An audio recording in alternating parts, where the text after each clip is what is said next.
Well, hello, everyone. Welcome to week 3 of the Week 3. Surrender Experiment Book Club with my co-host, Angie. I feel like you should have coffee in your hand, Angie, and be like, we should be like the morning show kind of Tea. act, tea. That's good. It's very California. Okay. Well, let's hand it off to Angie first. We'll do a little meditation and then we'll do a little prayer and then we'll jump right in. I think it should be pretty interesting today, unless I miss my guess. Take Always interesting. All right, guys, let's just relax and breathe in. So take in a couple little deeper breaths. And we just kind of want to expand the rib cage and breathe out. Now, this next breath, when you breathe in, expand the rib cage, expand the light from within. See that light from within. And as you're breathing in, the light's expanding more and more.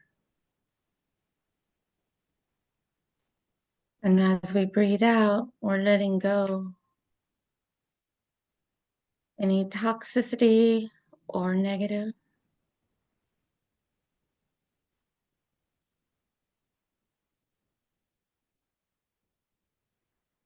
And let that light just expand inside, and we'll sit here for a minute or two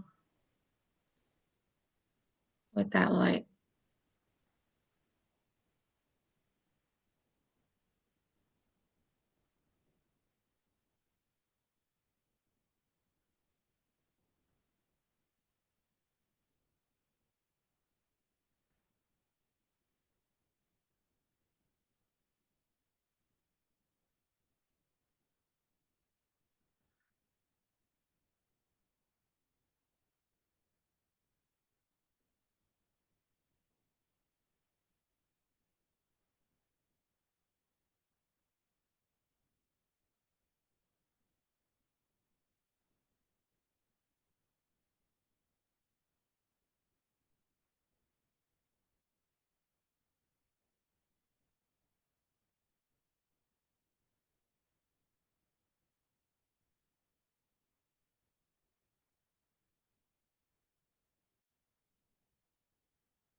All right, let's bring that breath back to a normal breath.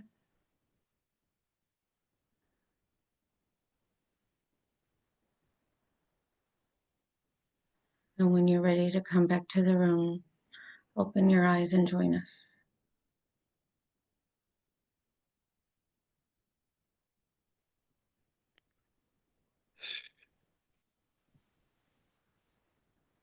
And I'll just go right into a prayer. Universe, God, higher power, our deepest loving wisdom, we open up our hearts and our souls to you. We open up our very essence. Please show us the incredible, beautiful life that you have in store for us. Please show us the incredibleness of us. Please continue to show us our light, and please help us to let go of anything that is not part of that light and that love. Help us to see it. Help us to unclench our fist and let it go. And as we go into this book, help us just absorb anything that we need to hear and help us listen with brand new ears and hear everything for the first time. Amen. Okay, so today, oh, I don't have that. So today we are talking about chapter 1.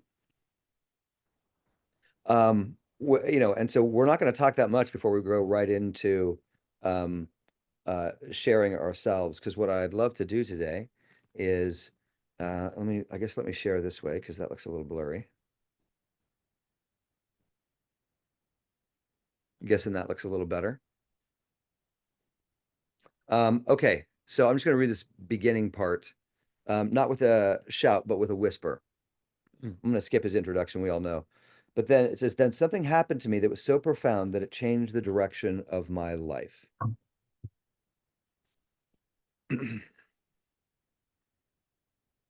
Um, and he goes on to explain about how he started to become a witness to that voice.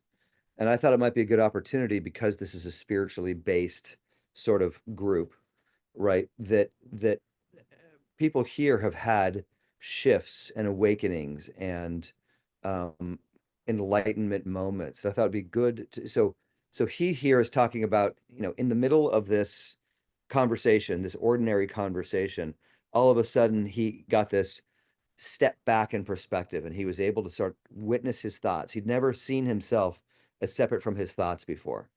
And this sparked a sort of revolution inside of him that changed the entire course of his life, which essentially is what this book about. This is the inciting incident. This is the moment that happened that kind of changed everything.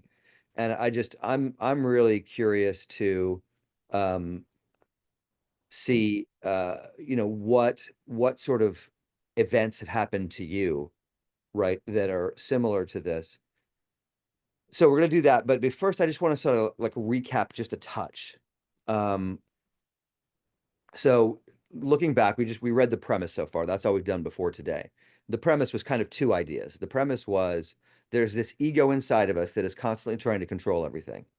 And then the second idea was, what if we were to surrender and not listen to or follow that ego?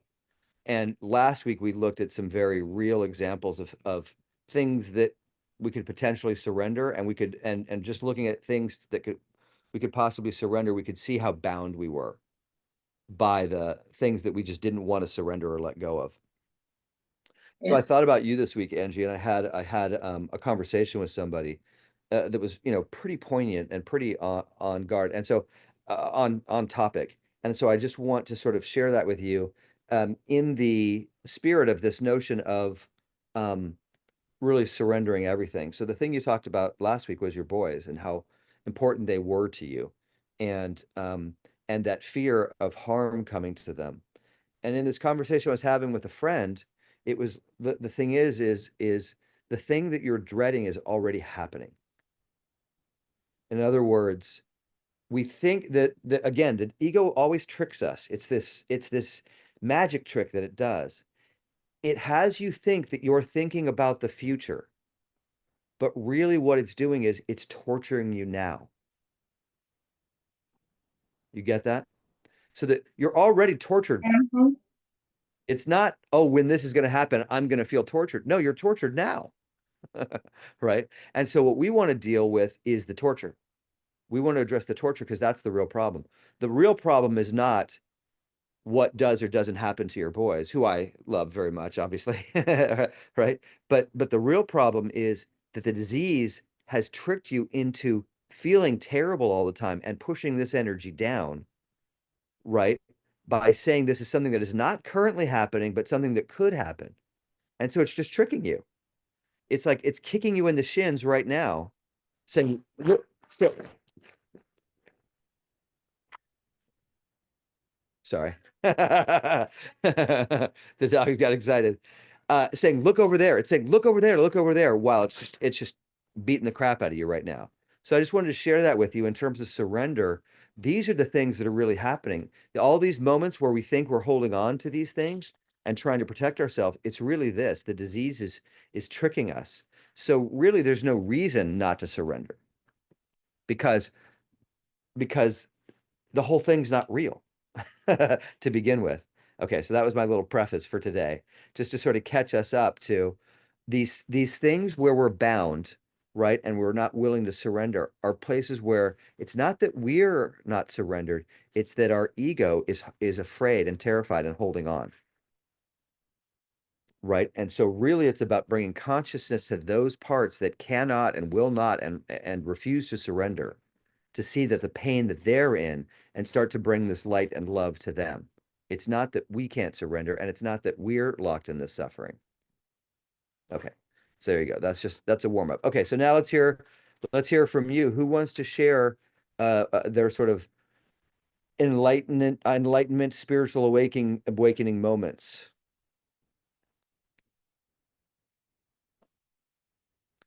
Don, was that you raising your hand or are you just applying chapstick?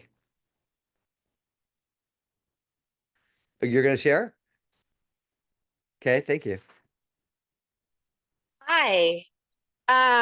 So I'm not sure if I'm on the right track with this, but some things that there's definitely been moments in my life that have really grabbed my attention, and I feel like that changed me. And from earliest memories, I had a professor, and I know he was of the Baha'i faith, but he used to say to me, like, he really took me under his wing, and he had said to me, Dawn, live in this world, but don't be a part of it. And it just really, it just really changed my my thinking and the way I looked at things. And because I still remember the moment, and I just remember that, and that perspective really kind of frames my world, or it just really changed. And another one was really the concept of, Thoreau, when he talks about when he didn't want to pay taxes, and he held up on Walden Pond and was like, this whole concept of what part of your soul do you have to give for that money? And I can clearly remember where I was working in Massachusetts while I was thinking of Thoreau, and I was like, oh my God. And I used to say that, like, what part of my soul? Like, how many hours? There's life out there. Yeah, there's life out there to live. And not supporting stuff that I don't, the whole concept of where my money is going, where do I believe in, to put my money here or there, or to avoid this because I don't believe in something they're supportive. So, I mean, those are some of the biggest ones because I was so young, and where I came from, it just really, like, if you know my background, this is not my family, like, philosophy or anything, but I Right. just feel like it really catapulted me into framing my life a little differently. Beautiful. Thank you. Okay, very good. Anybody else? Susie? Yeah. Um, um, Good morning, everybody. Good morning, Um, individual. I wanted to share two moments that were kind of like his that were powerfully shifting for me. Um, Actually three. I was trying to remember it and I just remembered the third one. Um, um, and not in this particular order. One of them was in middle school when I was sitting in class, and I like hated this teacher, and the class was a big research project. And yet I was kind of excited to do this assignment that she was telling us to do. And and then like a little while later I was sitting in class with my favorite teacher, and I was just like, ugh, my love for learning was just squashed. And I became like I stepped back from me as the student, me as the kid in this situation, and I was just observing, wow, why is it I love learning in this situation and I'm totally motivated? And why is it in this other situation my love of learning has been squelched? And so I just became conscious on this whole different level of the situation around me, the energy, the other person, the interplay. And that literally, that awareness directed my entire last 40 years of my of my professional career, Mm, because I would go into companies later in school. I was working for a temp agency, and I noticed they were all different Silicon Valley companies, and I noticed corporate culture, and so that drove my thesis. When I was in college, I studied corporate culture in Rome Corporation, and just the whole effect that had on people's motivation, energy, connection, and my career became about keeping a love of learning alive, because mm, I thought we should naturally have that. And what are these outside forces that that affect us so much, or inner and outer forces? So that was one big one that really kept me in that observing place. And then another one was this time I was at school and I'm like noticing, I can't remember which I noticed first, but I noticed when I smiled at people, they smiled back and like my whole day was better. And then I Mm. noticed when I didn't smile, most of the time, you know, I got a lot less connections, a lot less smiles. And it wasn't like a manipulation thing. It was just oh, like bringing people to the moment, to the presence, and bringing Mm. myself to the moment and treating that other person like they're just a human, not a wall or a staircase. In this case, it happened as I was coming down a staircase and all the kids were rushing up in front of me. And so that was a big aha that how I showed up affected how people around me showed up. And then the third one was I was raised Catholic and my parents were going through a divorce and my grandparents and cousins and we'd all weekly go to Catholic church, but suddenly we weren't welcome anymore. And I don't know that we stopped going immediately, but I knew we'd broken some rule of this Catholic church. And I had been writing in my journal already, and I was probably 10 years old at this point. And that was when I was like, you know, any God that I'm worshiping doesn't have all this judgment. I need to develop a relationship directly with God and understand who the heck this God guy is and Jesus. And anyway, so that was a whole shift. And I've been writing journals since I was 10 years old. And my relationship with God has taken all kinds of forms since then. And I Yeah. could talk on that topic too. But those are three big pivotal moments for me. Lovely. Thank you. Okay, Yeah. Natasha. Hey, I had three big ones. One was when I processed some trauma really intensely for 3 days. And thank you, Susie and Dawn, by the way.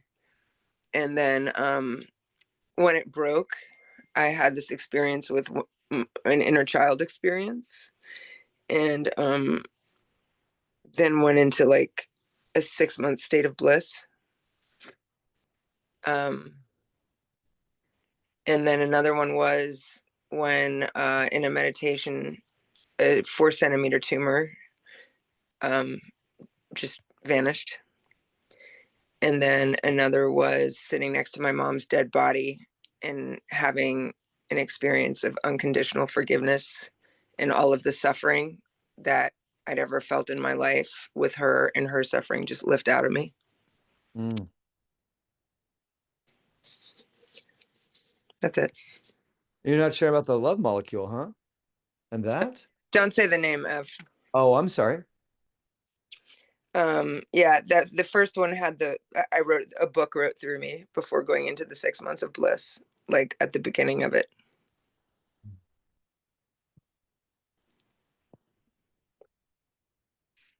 That's it. Okay, thank you. Angie, do you want to share?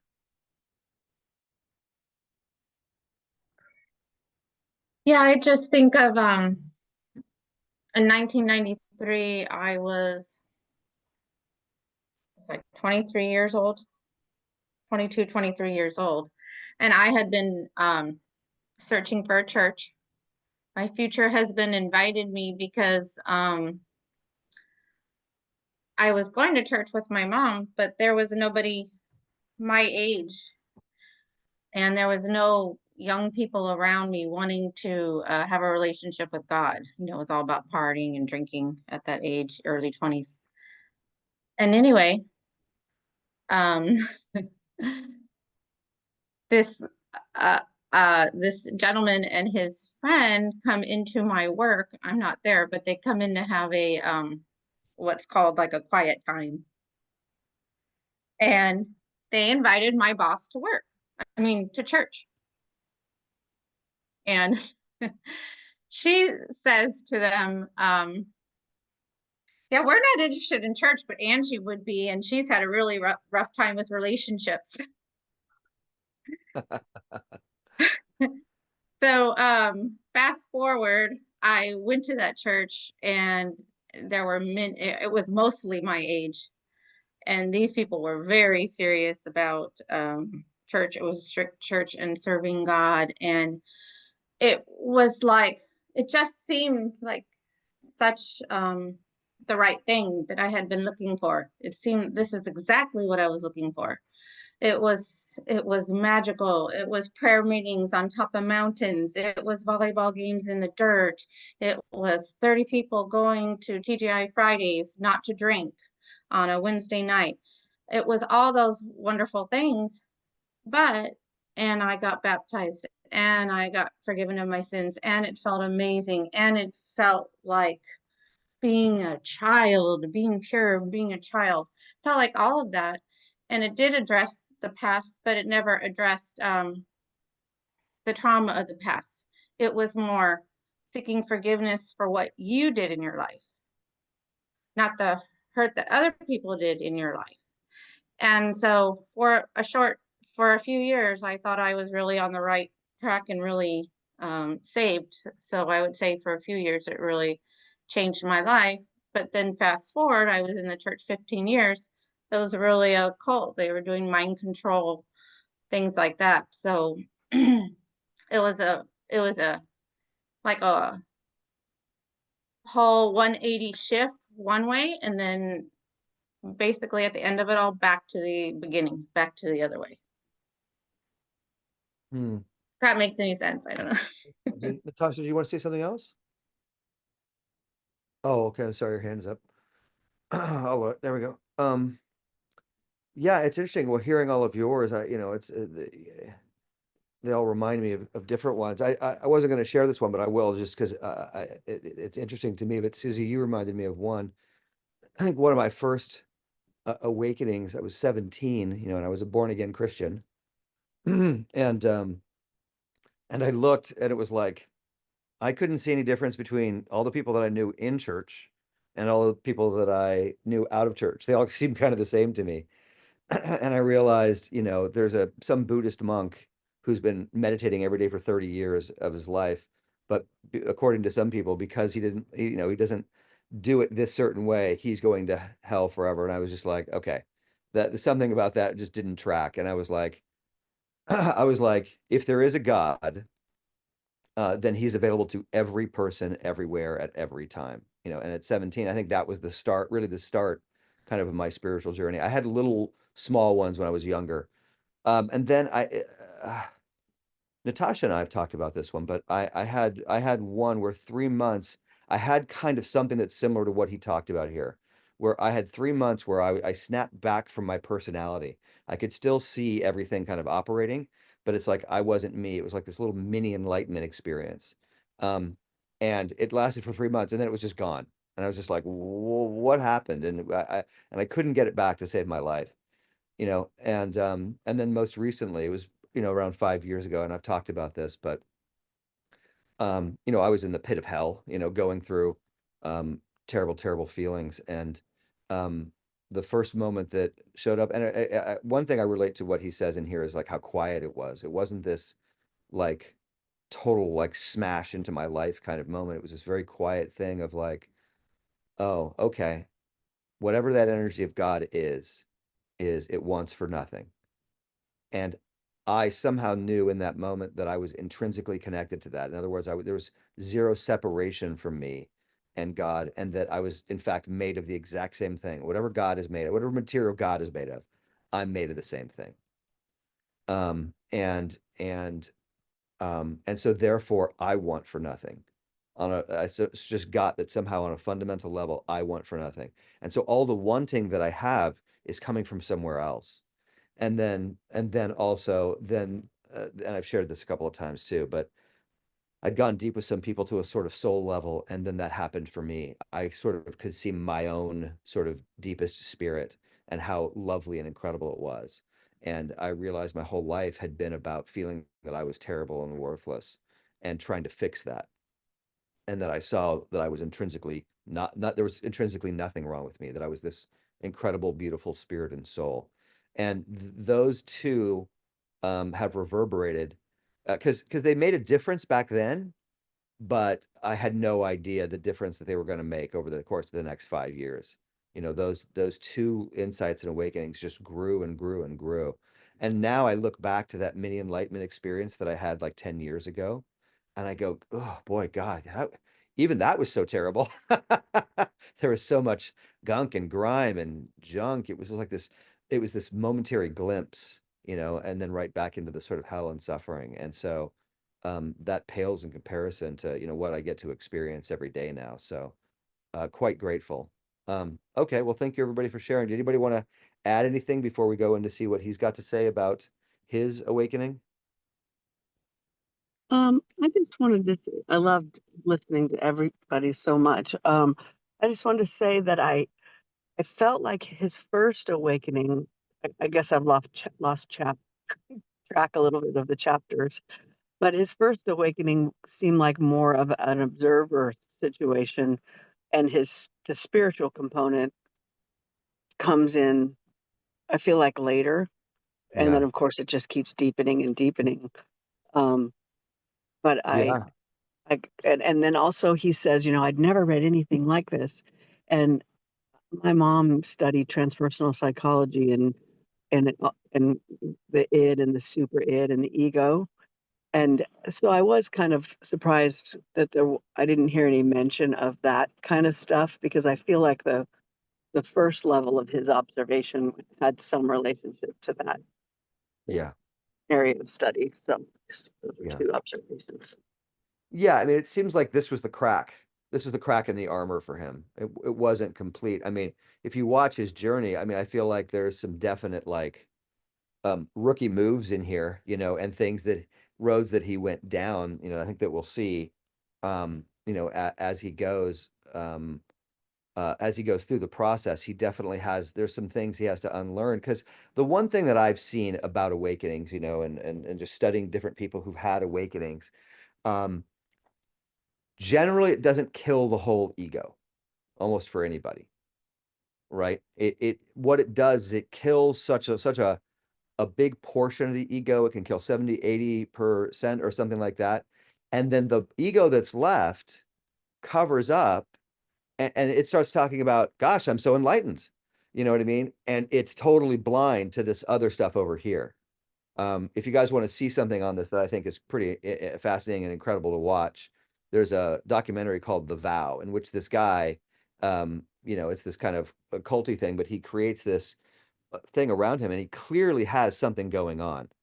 But then the things he does from the unconscious part of himself that he doesn't see are quite extraordinary, and not in a good way. So you can kind of see where you can kill 80%, and that's what happens in programs. Somebody knocks out a good 20-30% of their sort of ego or personality, but you can still see the parts of the ego that are still creating SLAA issues and food issues and different things. You know what I mean? So it's like almost never does the whole thing get knocked out. And I'm not enough of an expert, but it's also but I'll stop there. Go ahead, Don.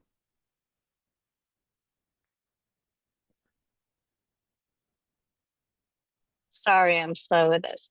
I actually kind of answered some things, but I also, it's just that part of like, I feel like I've had so many different awakenings in my life, from like in nature walking and all of a sudden becoming hit with like, I'm so not present.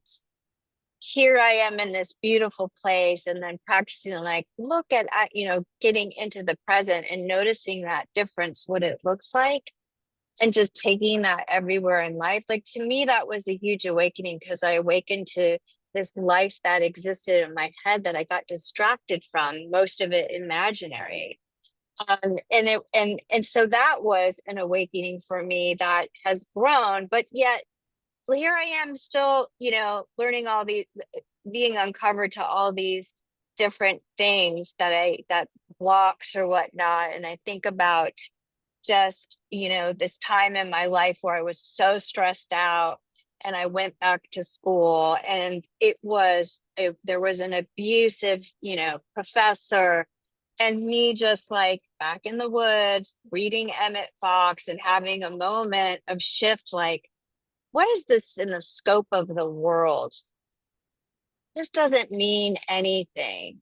And being connected to like what matters is this spiritual journey. Like, it just came to me. And Mm. suddenly it put in perspective how what a microcosm of me going to school in this stress really was. And it just changed, it shifted my perspective. But like you addressed, is that the ego is still there. So like it's not like it's a one and done thing. It feels like Almost never, I think, is yeah, a it's one and like done thing. Yeah. yeah, the shift with the stuff learning about trauma is just I feel gobsmacked right now these past few weeks. Like, Yeah. whoa. Yeah. I mean, that's a whole topic itself of Yeah, how yeah. spirituality can sometimes have us sort of be a little Pollyannish and just trying to be in the meditative state and flow all the time. And Mm. it misses this whole thing. And that's what's so beautiful about the 12-step program. Mm. You know, I would go to like Agape, which is this big church in LA, and everybody'd be so like focused on that. And a lot of them wouldn't have this 12-step thing. And it was like, I would call them, tripods with one leg. It's like they don't have this other part of this self-reflection and seeing what's actually happening inside of them too, Mm. So it's really important to sort of address the whole human, I think, in this process. And I agree, it's like there really isn't anything other than a spiritual journey. And as he talks about here in this book, right, eloquently, every single piece of our what seems like our regular life is just another step on our spiritual journey. So I think framing it that way is really accurate and powerful. Okay, well, clearly we're not going to get through this chapter today, but let's come and look at this book, right? So, he says you're literally not the same person on the other side of life-changing events.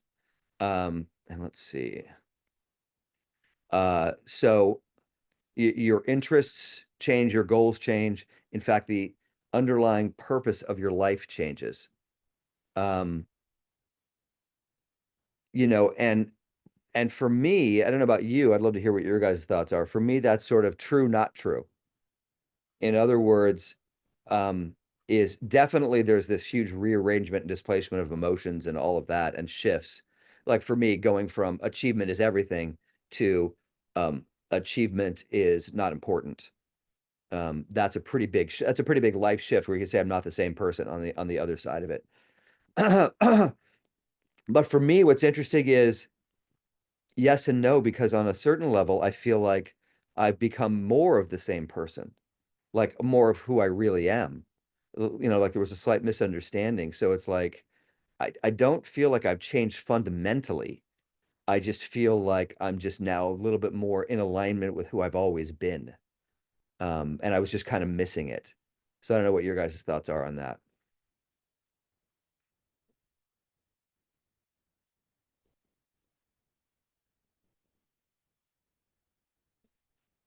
No thoughts on that? Okay, good. We'll move on. That's okay. Um, Oh, I'll just agree with you. I think it's about it's clearing away the clutter and just so much about being fully present and whatever that takes to be fully present. Um, so I guess that's just a simple way of saying that I hear what you're saying and it resonates with me. like, we were talking about these spiritual moments, and I talked about one at 17. I had one at like 8. I was sitting there with my grandfather in the truck of his car, and this didn't like spur me on to spirituality. Just one of the moments. I was 8 years old, and I remember thinking when I was 8, I am God's perfect special child, which is like what a beautiful sentiment, and it's just like I could feel that love, and it's like that was lost for the next I don't know however many years, 15, 20 years, like that experience of that knowing got completely lost in all the other garbage. And so it's like, these other awakenings are just bringing me back to that. It's like it's always been there. The light's just been dimmed kind of thing. So, um, and then it sounds like for a lot of you, some of these events were kind of just simple knowings. Like you just that shifted perspective where all of a sudden you see it in a different way. And I've definitely read about some people where there were these huge, sort of like painful, gargantuan tectonic shifts. I think Eckhart Tolle and Byron Katie come to mind. And what's interesting about them is neither one of them was on any kind of spiritual path whatsoever. And I think the power of their sort of shift and why it was so earth shattering was because they were kind of like living in the wrong direction as fast as they could. You know what I mean? They were kind of just they were like they were like in a bullet train going in the wrong direction, and they just smacked into a brick wall. And it kind of shattered everything. You know, whereas it sounds like all of us have been much more like headed kind of in the right direction, and then just having these kind of awakenings and breakthroughs and along the path. So I don't know if anybody has anything to say about that. And then I have one thing to say to sort of wrap it up for us today. Ev, I thought it said on the website that it was going until 8:30, so I have to go in a minute, just letting you know. Oh, no worries. I'm going to stop in about 3 or 4 minutes anyway. So, but yeah, no worries. So let me just say the thing right before you go, Natasha, and just, I think the real reason to study this book, the more I think about it, is to sort of commit ourselves to a similar awakening to what happened here. I think that's the real value in this. And I think studying it is good for that, if that makes sense. It's like, in a way, to really take on the surrender experiment for ourselves. And in a sense, commit, like if everybody was to say sort of to the universe at this moment, if they want to, was just like to say to the universe and just say, yes, I open myself to this kind of shift, to letting go at this level and to have life living through me. I think that would be like, you know, and again, I'm not saying you have to, right? I'm just saying there's an opportunity to, and this book could be a real kind of sort of path forward on that. So I don't know if anybody has any thoughts on that. And also, as I even say it, it's in my head, it's like, it's a little scary, you know, it's a little bit like, you know, that's kind of a big commitment in a way. So I don't know if anybody has any thoughts on that.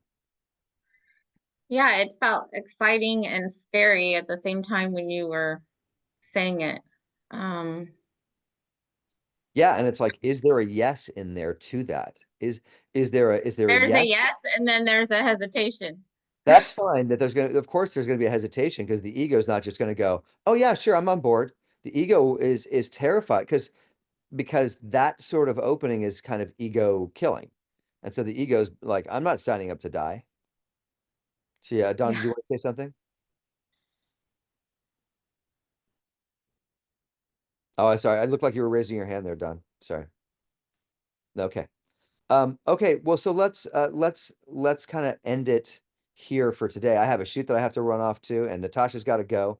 But thank you guys all for sharing your spiritual experiences. And I think we'll finish off the rest of this chapter next week, because we didn't get very dang far. But it was really good to hear the openings that have occurred for each of you. Like, each story kind of like opened my heart and opened my soul a little bit. Like, so I think there's value in sharing these awakenings with each other, because it's like the truths that get touched on, those that change our lives, are still sort of, they may not change us completely, but they're still sort of these deep thoughts that can really touch us. And that's what happened for me when I was listening to you guys. So thank you for sharing. Thank you, everybody. Great Thank you, sharing, Evan, everybody. Angie, Natasha, Thank you, Susie. Angie. Bye, guys. See you Thank next time. Bye, you. guys. Have a great one. Thank you. Love you guys. See you later. Bye.